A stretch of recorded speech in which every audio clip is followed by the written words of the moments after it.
আপনারা তো অনেক ধরনের পোলাও খেয়েছেন, এই যেমন বাসন্তী পোলাও, ভেজিটেবল পোলাও, কিন্তু একবার এই অপরাজিতা ফুলের বা নীলকণ্ঠ ফুলের পোলাও বানিয়ে খান, স্বাদের কোনো পরিবর্তন হয় না, শুধু কালারটাই পরিবর্তন হবে। যেমন পোলাওয়ের স্বাদ হয় ঠিক সেই রকমই লাগবে খেতে। আর এই অপরাজিতা ফুল হেলথের পক্ষে খুবই ভালো, কোনো ক্ষতি করে না। আপনারা চাইলে এই অপরাজিতা ফুলের চা করেও খেতে পারেন। আর এটা বানাতে গেলে বেশি খাটনিরও প্রয়োজন নেই, শুধুমাত্র অপরাজিতা ফুল আর আমি এখানে গোবিন্দভোগ চাল নিয়েছি। কেউ চাইলে এটা বাসমতি চালেও বানাতে পারেন, আর কাজু, কিশমিশ আর অল্প ঘি। নমস্কার বন্ধুরা, আপনাদেরকে অনেক অনেক স্বাগত জানাই আমার এই চ্যানেলে। ফুলগুলো থেকে এই যে দেখতে পাচ্ছেন সবুজ বোটাগুলোকে ছাড়িয়ে নিতে হবে।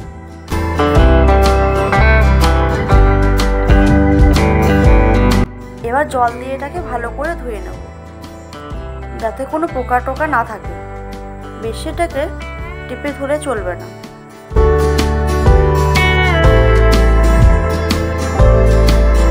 এটাকে গরম জলে একটু ফুটিয়ে নিলে কালারটা চলে আসবে।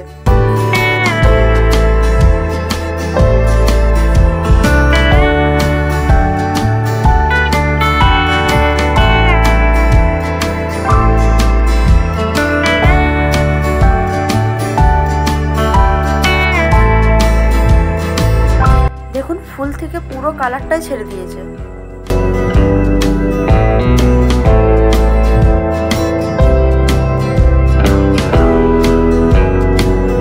এবার জলটাকে ছেঁকে নেব।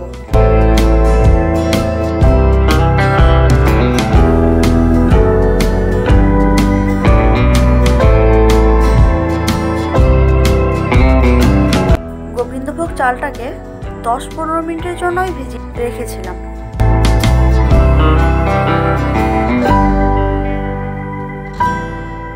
এবার ফুলের জলটার সাথে গোবিন্দভোগ চালটাকে কিছুক্ষণ ফুটিয়ে নেব, যতক্ষণ না চালটা একটু সেদ্ধ হয়ে যায়। আর এর সাথেই আমি গোটা গরম মশলা দিয়ে দিয়েছি, তাড়াতাড়ি সেদ্ধ হয়ে যাবে, কারণ চালটা আমার ভেজানো ছিল। আপনারা একবার হলেও বানিয়ে খাবেন। আমি খেয়েছি এবং আমার বাড়ির সকলেই খেয়েছে, কেউ কোনো কমপ্লেন করেনি। এতে স্বাদের কোনো পরিবর্তন হয় না। এবার আমি এর মধ্যে 1 চামচ ঘি দিয়ে দেবো।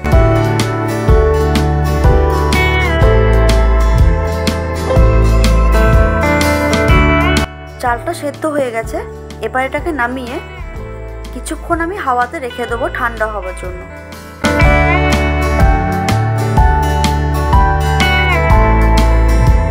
কড়াইয়ে ঘি দিয়ে তেজপাতা, কিশমিশ আর কাজুটাকে একটু ভেজে নিয়ে চালটাকে দিয়ে দেবো।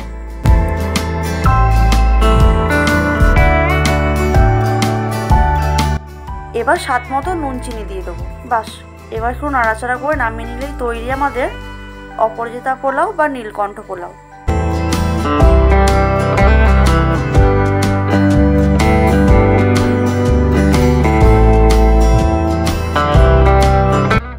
কে কে বানিয়ে খেলেন আমাকে কমেন্ট করতে ভুলবেন না। আমি সাথে আলুর দম করেছিলাম, খেতে তো অসাধারণ লাগলো। সকলকে ধন্যবাদ।